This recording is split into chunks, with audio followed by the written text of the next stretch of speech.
Hello guys, welcome to our YouTube channel study with M. आज मैं आप सभी के लिए काफ़ी इंपॉर्टेंट वीडियो लेके आई हूँ। तो देखिए, आगामी फॉरेस्ट गार्ड के एग्ज़ाम के रिगार्डिंग हमारे द्वारा forest guard special mock series start की गई है, जिसका पार्ट 40 आज मैं आप सभी के लिए लेके आई हूँ। ये जो मॉक सीरीज़ है ये आपको डेली प्रोवाइड कराई जा रही है, जो कि आपके आगामी फॉरेस्ट गार्ड के एग्ज़ाम के लिए इम्पॉर्टेंट है। साथ ही साथ अदर उत्तराखंड एग्ज़ाम के लिए भी ये मॉक सीरीज़ इम्पॉर्टेंट रहने वाली है। तो आप सभी लोग हमारी इस सीरीज में स्टार्टिंग से लेकर एंड तक बने रहें। इस सीरीज में हमारे द्वारा करंट के क्वेश्चंस भी इंक्लूड किए गए हैं, ताकि करंट अफेयर्स भी आपके इसी मॉक सीरीज से ही कवर हो जाएं। तो चलिए आज के इस मॉक सीरीज को स्टार्ट करते हैं। स्टार्ट करने से पहले जिन लोगों ने अभी तक हमारे YouTube channel study with M को सब्सक्राइब नहीं किया है, वो सब्सक्राइब कर लें। साथ ही साथ बगल में जो बेल आइकन दिख रहा है, इसे भी प्रेस कर लें, ताकि हम कोई भी वीडियो डालते हैं तो उसका नोटिफिकेशन आपके पास जल्द से जल्द पहुंच जाए। आप सभी लोग हमारे टेलीग्राम चैनल को भी ज्वाइन कर सकते हैं। अराउंड 6.6 के यहाँ पे ग्रुप मेंबर्स हो चुके हैं। सुबह 10 बजे और शाम 8 बजे यहाँ पे क्विज का आयोजन भी कराया जाता है। इसके अलावा अदर इम्पॉर्टेंट अपडेट्स पीडीएफ्स यहीं पे शेयर की जाती हैं। लिंक आपको इसका डिस्क्रिप्शन बॉक्स में मिल जाएगा। बढ़ते हैं आज की वीडियो की ओर।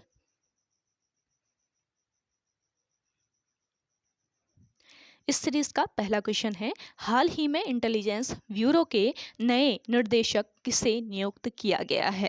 तो हाल ही में इंटेलिजेंस ब्यूरो के नए निर्देशक नियुक्त किए गए हैं तपन कुमार डेका। ऑप्शन फर्स्ट इस क्वेश्चन का करेक्ट आंसर है। देखिए, केंद्र सरकार ने वरिष्ठ आईपीएस अधिकारी तपन कुमार डेका को इंटेलिजेंस ब्यूरो का निदेशक नियुक्त किया है। और तपन कुमार डेका जो हैं, ये 1988 बैच के हिमाचल प्रदेश कैडर के आईपीएस अधिकारी हैं। तो इनको पदभार ग्रहण करने की जो तारीख है, इससे 2 साल के कार्यकाल के लिए या फिर आदेश तक के लिए नियुक्त किया गया है। डेका जो है, ये वर्तमान इंटेलिजेंस ब्यूरो के निदेशक अरविंद कुमार का स्थान लेंगे। किसका ये स्थान लेंगे? अरविंद कुमार का। अरविंद कुमार जो हैं, ये वर्तमान में इंटेलिजेंस ब्यूरो के निदेशक हैं। तो अरविंद कुमार का स्थान लेंगे तपन कुमार डेका। और अरविंद कुमार जो है, इनका कार्यकाल कब तक है? 30 जून तक इनका कार्यकाल है। तो 30 जून को इनका कार्यकाल जो है ये समाप्त हो रहा है। इसके बाद तपन कुमार डेका जो है ये कार्यभार संभालेंगे। डेका ने अपना अधिकांश करियर इंटेलिजेंस ब्यूरो में बिताया है। पिछले साल जून में जब उन्हें विंग में विशेष निदेशक के पद पर पदोन्नत किया गया था, तब वे इंटेलिजेंस ब्यूरो में अतिरिक्त निदेशक थे। और डेका ने जम्मू कश्मीर के आतंकवाद, खासकर घाटी में लक्षित हत्याओं जैसे महत्वपूर्ण मामलों को संभाला है। नेक्स्ट क्वेश्चन देखिए, साओ जोआओ उत्सव हाल ही में किस राज्य द्वारा मनाया गया है। देखिए, साओ जोआओ जो उत्सव है ये हाल ही में मनाया गया है गोवा के द्वारा। ऑप्शन फर्स्ट इस क्वेश्चन का बिल्कुल राइट आंसर हो जाएगा। देखिए, 2 साल कोरोना वायरस के चलते अंतराल के बाद पारंपरिक उत्साह के साथ साओ जोआओ फेस्टिवल मनाया गया है। और साओ जोआओ को सेंट जॉन द बैपिस्ट भी कहते हैं। इसको क्या कहते हैं? Saint John the Baptist. Saint John the Baptist भी इसको कहते हैं। और प्रतिवर्ष 23 जून को, ध्यान रखिएगा, प्रतिवर्ष 23 जून को यह मनाया जाता है। और यह त्यौहार सेंट जॉन द बैपिस्ट को समर्पित है, जिन्होंने जॉर्डन नदी पर प्रभु यीशु को बपतिस्मा दिया था। और इसे मॉनसून की शुरुआत में मनाया जाता है। जो ये उत्सव है, इसको मॉनसून की शुरुआत में मनाया जाता है। अगला क्वेश्चन है आपका, अमिताभ कांत के बाद नीति आयोग के मुख्य कार्यकारी अधिकारी के रूप में किसे नियुक्त किया गया है। मोस्ट इंपॉर्टेंट क्वेश्चन है। देखिए, अमिताभ कांत के बाद नीति आयोग के मुख्य कार्यकारी अधिकारी के रूप में नियुक्त किया गया है परमेश्वरन अय्यर को। ऑप्शन फर्स्ट यहाँ पे आपका राइट आंसर हो जाएगा। देखिए, कार्मिक और प्रशिक्षण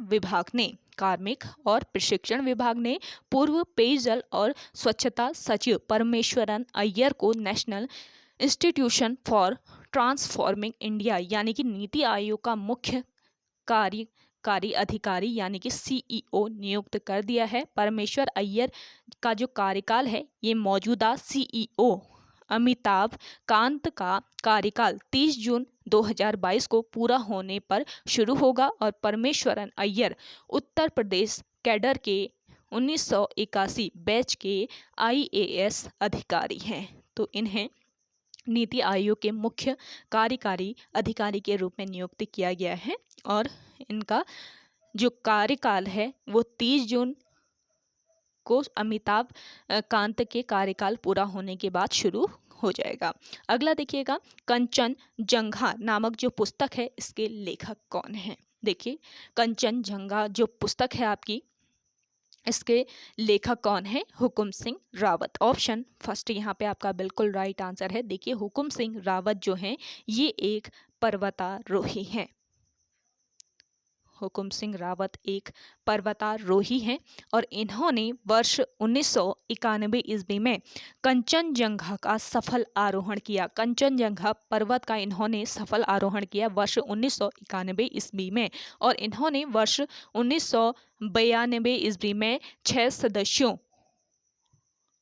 सदस्यों का जो दल है उनके साथ एवरेस्ट पर चढ़कर विजय पताका फहराई थी और पर्वतारोहण संस्मरणों पर लिखी इनकी कंचनजंघा एक चर्चित पुस्तक है। तो ये आप ध्यान रखेंगे। अगला क्वेश्चन है, प्रागैतिहासिक स्थल बनकोट में ताम्रपत्र आकृतियों की खोज कब हुई? देखिए प्रागैतिहासिक स्थल है आपका बनकोट जहां पर ताम्र आकृतियों की खोज की गई है और ये खोज कब की गई? वर्ष 1989 में। ऑप्शन फोर्थ यहाँ पे आपका बिल्कुल राइट आंसर हो जाएगा। देखिए प्रागैतिहासिक स्थल बनकोट जो है ये आपके किस जिले में? पिथौरागढ़ जिले में स्थित है। पिथौरागढ़ में यह स्थित है, पिथौरागढ़ जनपद में स्थित है और यहाँ से आठ ताम्र मानवाकृतियां प्राप्त हुई हैं और बनकोट ताम्रपत्र को अल्मोड़ा के राजकीय संग्रहालय में रखा गया है। बनकोट से जो भी ताम्रपत्र प्राप्त हुए हैं इनको कहाँ पर रखा गया है? अल्मोड़ा राजकीय संग्रहालय में रखा गया है। नेक्स्ट क्वेश्चन देखिए,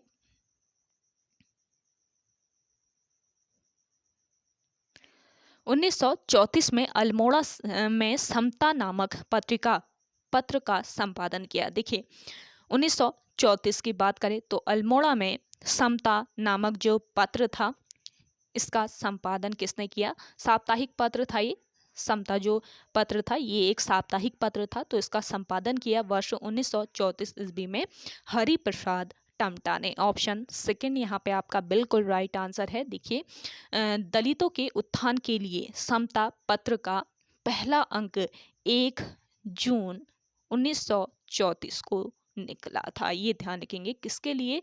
दलितों के उत्थान के लिए यह पत्र निकाला गया था। तो दलितों के उत्थान के लिए समता पत्र का जो पहला अंक था कब निकला था? 1 जून 1934 को निकला था और 1911 में हरिप्रसाद टमटा ने दलितों के लिए शिल्पकार शब्द का प्रयोग किया। इंपॉर्टेंट पॉइंट है, पूछा जा सकता है कि जो हरिप्रसाद टमटा है तो इनके द्वारा दलितों के लिए शिल्पकार शब्द का प्रयोग कब किया गया? तो कब किया गया? 1911 ईस्वी में किया गया और वर्ष 1931 ईस्वी में कुमाऊं शिल्पकार सुधारणी सभा का अल्मोड़ा में गठन हुआ था। तो ये पॉइंट भी आप नोट कर लीजिए।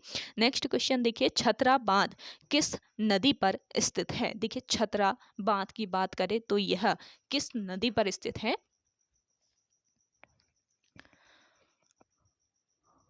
टोंस नदी पर। ऑप्शन फर्स्ट यहाँ पे आपका राइट आंसर हो जाएगा। छतरा जो बांध है ये आपके टोंस नदी पर स्थित है। देखिए टोंस नदी की बात करें तो ये टोंस नदी उत्तरकाशी के बंदरपूंछ पर्वत के स्वर्गारोहिणी हिमनद से निकलने वाली सुपिन नदी और हिमाचल प्रदेश से निकलने वाली रूपिन नदी से मिलकर बनती है। सुपिन और रूपिन नदियों से मिलकर बनती है आपकी टोंस नदी। इसकी सहायक नदियों की अगर हम बात करें तो खूनी गाड़ और इसके अलावा मौना गाड़, खूनी गाड़, मौना गाड़ इसकी सहायक नदियां हैं। टोंस नदी की, टोंस नदी जो है ये उत्तराखंड और हिमाचल प्रदेश का बॉर्डर निर्धारित करती है। आपसे पूछा जाए कि कौन सी ऐसी नदी है जो उत्तराखंड और हिमाचल प्रदेश का बॉर्डर निर्धारित करती है या बॉर्डर बनाते हुए बहती है, तो ये नदी है आपकी टोंस नदी। अगला क्वेश्चन है, महाश्म संस्कृति के आकृतियों की खोज कब हुई? देखिए महाश्म संस्कृति के जो आकृतियां हैं इनकी खोज कब हुई? इसका राइट आंसर हो जाएगा वर्ष 1977, सॉरी 1877 ईस्वी में, वर्ष 1877 ईस्वी में महाश्म संस्कृति की आकृतियों की खोज हुई। ऑप्शन 4 यहाँ पे आपका बिल्कुल राइट आंसर है। देखिए महाश्म संस्कृति के आकृतियों की खोज किसने की थी? रॉबर्ट कार्नन ने, रॉबर्ट कार्नन ने इनकी खोज की थी, महाश्म संस्कृति की आकृतियों की। और महाश्म संस्कृति से संबंधित जो आकृतियां हैं ये कहाँ से प्राप्त हुई हैं? द्वाराहाट के, द्वाराहाट जो कि कहाँ पर, अल्मोड़ा जनपद में स्थित है, तो द्वाराहाट के चंद्रेश्वर मंदिर से ये प्राप्त हुई है। महाश्म संस्कृति से जो संबंधित आकृति हैं, ये पूछा जा सकता है कि द्वाराहाट के किस मंदिर से प्राप्त हुई हैं या आपके अल्मोड़ा के किस स्थान से प्राप्त हुई हैं, तो आपको पता होना चाहिए द्वाराहाट ये स्थान है। और द्वाराहाट के भी किस मंदिर से? चंद्रेश्वर मंदिर से। और द्वाराहाट के चंद्रेश्वर मंदिर से लगभग 200 कप मार्क्स भी प्राप्त हुए हैं। अगला देखिए, उत्तराखंड का पामीर, उत्तराखंड का पामीर किसको कहा जाता है? दूधातोली श्रेणी या दूधातोली जो श्रृंखला है इसको उत्तराखंड का पामीर कहा जाता है। तो उत्तराखंड का पामीर दूधातोली श्रेणी जो है वो किसका अंग है, ये बताना है आपको। मध्य हिमालय का है, बृहत हिमालय का है, शिवालिक का है, या फिर इनमें से कोई नहीं। जिन लोगों को आंसर आ रहा है जल्दी से कमेंट कीजिए, और जिन लोगों ने अभी भी चैनल को सब्सक्राइब नहीं किया है वो सब्सक्राइब कर लीजिए। इसके अलावा वीडियो पसंद आ रही है तो लाइक कर लेना है आपको, और ज़्यादा से ज़्यादा इस सेशन को शेयर कीजिए अपने दोस्तों के साथ, अपने व्हाट्सएप ग्रुप्स में। डेली आपको ये सेशन रात को 8 बजे प्रोवाइड कराया जा रहा है, जो कि आपके आगामी फॉरेस्ट गार्ड के एग्ज़ाम के लिए इम्पॉर्टेंट रहने वाला है। तो अगले महीने आपका एग्ज़ाम हो जाएगा फॉरेस्ट गार्ड का, और जल्द ही आयोग के द्वारा इसके एडमिट कार्ड भी इशू करा दिए जाएंगे। तो आप सभी लोग तैयारी में लगे रहें और ज़्यादा से ज़्यादा इस सेशन को शेयर कीजिए। डेली आपको ये सेशन प्रोवाइड कराया जा रहा है जिसमें काफ़ी इंपॉर्टेंट एंड इंटरेस्टिंग आपको क्वेश्चन देखने को मिल रहे हैं। तो ज़्यादा से ज़्यादा आप सभी लोग स्टडी विद एम को सपोर्ट कीजिएगा। और आपके उत्तराखंड पुलिस का जो फिजिकल है वो कंप्लीट हो चुका है, और इसके लिए रिटर्न भी आपका अप्रॉक्स 2 या 3 महीने बाद हो जाएगा। तो उसके लिए भी आपको सीरीज़ प्रोवाइड कराई जाएगी स्टडी विद एम पर। हो सके तो हम कल से ही प्रोवाइड कराएं आपको।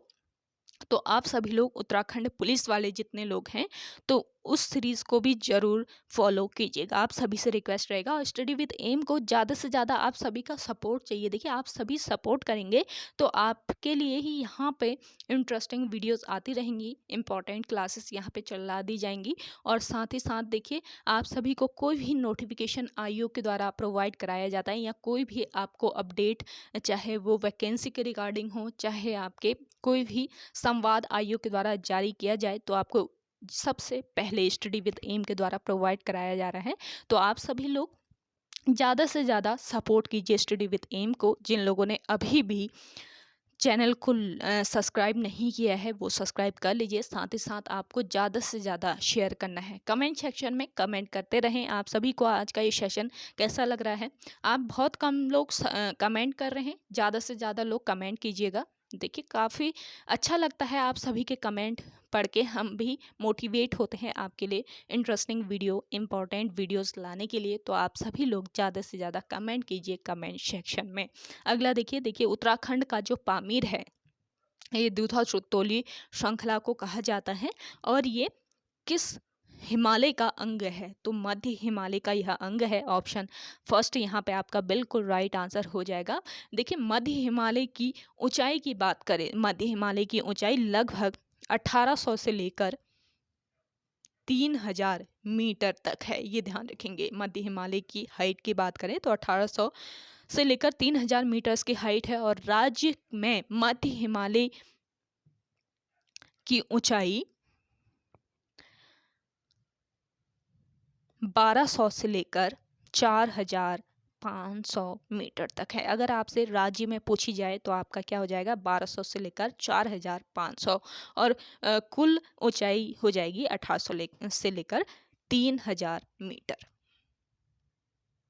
तो ये ध्यान रखिए, मध्य हिमालय की जो ऊंचाई है लगभग 1800 से 3000 मीटर है, जबकि राज्य में मध्य हिमालय की ऊंचाई 1200 से लेकर 4500 मीटर है। और राज्य के पूर्वी छोर, ये ध्यान रखेंगे, राज्य के जो पूर्वी छोर चंपावत है, तो राज्य के पूर्वी छोर चंपावत से लेकर पश्चिमी छोर देहरादून तक 9 जिलों में मध्य हिमालय श्रेणी फैली हुई है। ये ध्यान रखेंगे, राज्य के पूर्वी छोर चंपावत से लेकर पश्चिमी छोर देहरादून तक 9 जिलों में मध्य हिमालय श्रेणी ये फैली हुई है। और मसूरी, देववन, रानीखेत, दूधातोली, विनसर व द्रोणगिरी मध्य हिमालय की श्रेणियां हैं। पूछी जा सकती है मध्य हिमालय की श्रेणियां कौन कौन सी है, तो ध्यान रखिए, मसूरी है, देववन है, रानीखेत है, इसके अलावा दूधातोली, बिनसर व द्रोणगिरी, ये सभी मध्य हिमालय की श्रेणियां हैं। नेक्स्ट क्वेश्चन है आपका,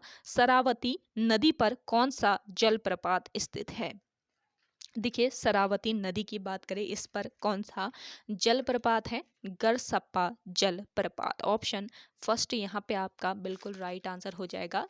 गरसप्पा जलप्रपात शरावती नदी पर है। गरसप्पा या फिर इसको जोग जलप्रपात भी कहा जाता है। तो गरसप्पा या जोग जलप्रपात आपके किस राज्य में, कर्नाटक राज्य में ये शरावती नदी पर स्थित है। और यह चार छोटे छोटे प्रपात कौन से हैं, एक है राजा, दूसरा है राकेट, तीसरा है रोरर और चौथा है रानी। तो राजा, राकेट, रोरर और रानी, इन चार छोटे छोटे प्रपातों से मिलकर यह प्रपात बना है। इसका जल जो है वो 253 मीटर की ऊंचाई से गिरकर बड़ा सुंदर दृश्य उपस्थित करता है। और इसका एक अन्य नाम भी है, ये ध्यान रखेंगे, जोड़ सप्पा। अन्य नाम क्या है इसका, जोड़ सप्पा जलप्रपात भी गरसप्पा जलप्रपात या फिर जोग जलप्रपात का अन्य नाम है। अगला देखिए, ओंकारेश्वर बांध किस नदी पर स्थित है। ओंकारेश्वर बांध स्थित है आपकी किस नदी पर, नर्मदा नदी पर। ऑप्शन फर्स्ट यहाँ पे आपका राइट आंसर हो जाएगा। देखिए, ओंकारेश्वर बांध नर्मदा नदी पर खंडवा के पास मानधाता में निर्मित बांध है। और इस बांध से थोड़े ही आगे ओंकारेश्वर मंदिर स्थित है। और इस बांध का निर्माण सिंचाई के लिए वर्ष 2003 से लेकर वर्ष 2007 के मध्य किया गया था। और इस बांध से संबद्ध 520 मेगावाट क्षमता का एक जल विद्युत संयंत्र भी है, जो बांध के अधर पर यानी कि बांध के नीचे स्थित है। और यह बांध किस राज्य में स्थित है, पूछा जा सकता है। तो ओंकारेश्वर बांध जो है ये आपके मध्य प्रदेश राज्य में स्थित है। आप कमेंट करके बताइएगा कि नर्मदा नदी जिस पर ओंकारेश्वर बांध बना हुआ है, तो नर्मदा नदी का उद्गम किस स्थान से होता है। ज़्यादा से ज़्यादा लोग आप कमेंट कीजिए कमेंट सेक्शन में। अगला देखिए, गिर राष्ट्रीय उद्यान किस राज्य में स्थित है। गिर राष्ट्रीय उद्यान स्थित है आपके किस राज्य में, इसका राइट आंसर है गुजरात राज्य में। ऑप्शन फोर्थ यहाँ पे आपका बिल्कुल करेक्ट आंसर है। गिर राष्ट्रीय उद्यान भारत के गुजरात राज्य में स्थित एक राष्ट्रीय उद्यान एवं वन्य प्राणी अभ्यारण्य है, जो एशिया में सिंहों का, ये ध्यान रखेंगे, एशिया में यह सिंहों का एकमात्र निवास स्थान होने के कारण जाना जाता है। गिर अभ्यारण्य 1424 वर्ग किलोमीटर क्षेत्रफल में फैला हुआ है, जिसमें 1424 में से 256 वर्ग किलोमीटर में राष्ट्रीय उद्यान है और 1153 वर्ग किलोमीटर वन्य प्राणियों के लिए आरक्षित अभयारण्य विस्तार है। और इसके अलावा इसके पास में ही एक वन्य जीव अभयारण्य और है जिसका नाम क्या है, मित्याला वन्य जीव अभयारण्य, जो कि 18.22 किलोमीटर में फैला हुआ है। अगला देखिएगा, जिन लोगों ने अभी भी सेशन को शेयर नहीं किया है, जल्दी से आप सभी लोग शेयर कर दीजिए। आप सभी मिलके शेयर कर दीजिएगा सेशन को जल्दी से जल्दी। देखिए नेक्स्ट है आपका, बंगाल का पहला गवर्नर कौन था।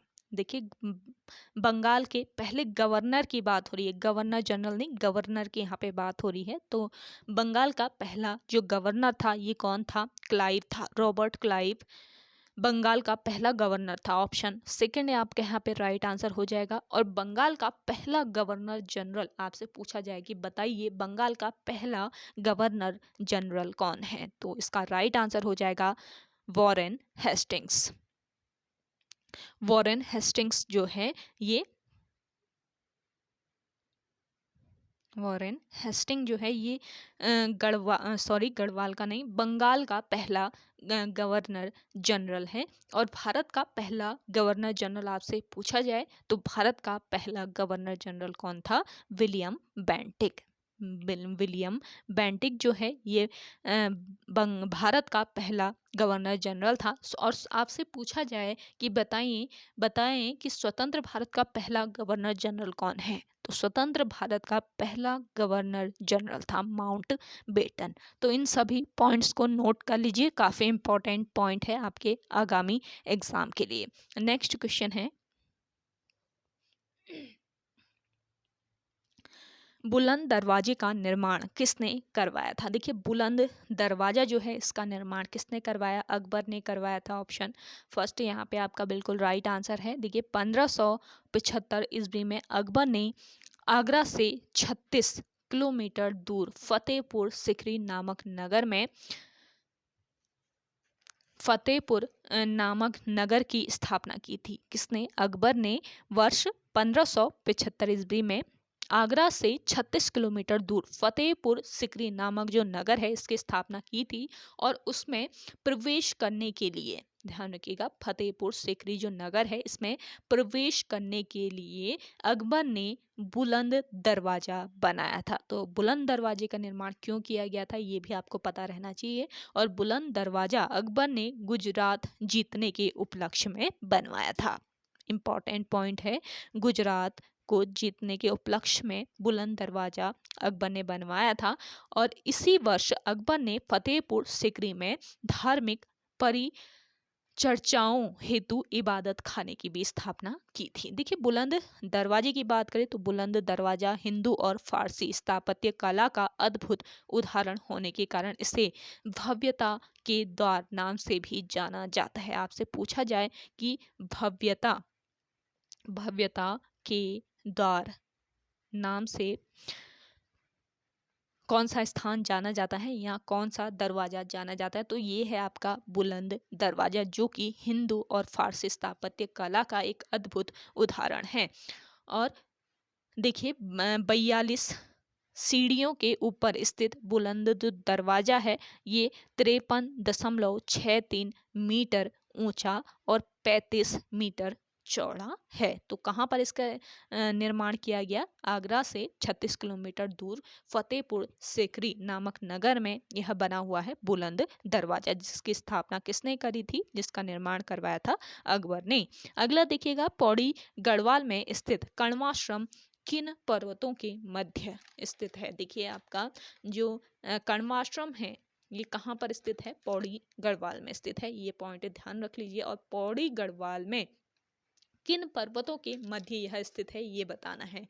तो इसका राइट आंसर हो जाएगा हेमकूट मणिकूट। पौड़ी गढ़वाल में कण्वाश्रम हेमकूट और मणिकूट पर्वतों के मध्य स्थित है। ऑप्शन फर्स्ट यहाँ पे आपका बिल्कुल करेक्ट आंसर है। देखिए कण्वाश्रम पौड़ी गढ़वाल में स्थित एक प्राचीन विद्यापीठ था और यह हेमकूट व मणिकूट पर्वतों के मध्य किस नदी के तट पर, मालिनी नदी के तट पर स्थित है। और वर्तमान में कण्वाश्रम का नाम क्या है, चौका घाट। इसका वर्तमान में नाम है चौका घाट। और महाकवि कालिदास ने कर्णवाश्रम विद्यापीठ में शिक्षा प्राप्त की थी और यहाँ पर मालिनी नदी के तट पर ही इन्होंने अभिज्ञान शाकुंतलम की रचना की थी। अगला क्वेश्चन है आपका, राज्य में तेफना परियोजना किस नदी पर स्थित है। देखिए, राज्य में जो तेफना परियोजना है आपकी, वो किस नदी पर स्थित है। इसका राइट आंसर हो जाएगा नंदाकिनी नदी। ऑप्शन 4 यहाँ पे आपका राइट आंसर हो जाएगा। देखिए, आपकी ये जो परियोजना है ये किस जनपद में, चमोली जनपद में, चमोली जनपद में स्थित है। और किस नदी पर, नंदाकिनी नदी पर स्थित है। और नंदाकिनी नदी कहाँ से इसका उद्गम होता है। देखिए, नंदाकिनी नदी त्रिशूल पर्वत के नंदा घूंघटी से इस नदी का उद्गम होता है। और नंद प्रयाग में इसका संगम किस नदी के साथ होता है, अलकनंदा के साथ। नंद प्रयाग में संगम होता है अलकनंदा और नंदाकिनी नदी का। और नंद प्रयाग का मूल नाम आपसे पूछा जाए तो नंद प्रयाग का मूल नाम है कंडासु। ये ध्यान रखेंगे, एक एक पॉइंट यहाँ पे आपको समझाया जा रहा है। तो हो सके तो आप नोट्स बना लीजिए। कितने लोग हमारे इस सेशन से नोट्स बना रहे हैं, कमेंट करके जरूर बताइएगा आज का ये सेशन आपको कैसा लग रहा है। ज़्यादा से ज़्यादा आप सभी लोग सपोर्ट कीजिएगा। देखिए, आप सभी के लिए काफ़ी मेहनत से ये सीरीज़ में डेली लेके आती हूँ। स्पेशली आप सभी लोगों के लिए टाइम निकाल कर ये सीरीज़ बनाई जा रही है। तो आप सभी लोग ज़्यादा से ज़्यादा सपोर्ट कीजिए स्टडी विद एम को। अगला देखिएगा, वन अनुसंधान संस्थान देहरादून के मुख्य प्रवेश द्वार का नाम है। देखिए, वन अनुसंधान संस्थान देहरादून का जो मुख्य प्रवेश द्वार है इसका नाम क्या है। इसका नाम है ब्रांडिस गेट। ब्रांडिस गेट है इसका नाम, करेक्ट कर लीजिएगा, ब्रांडिस गेट।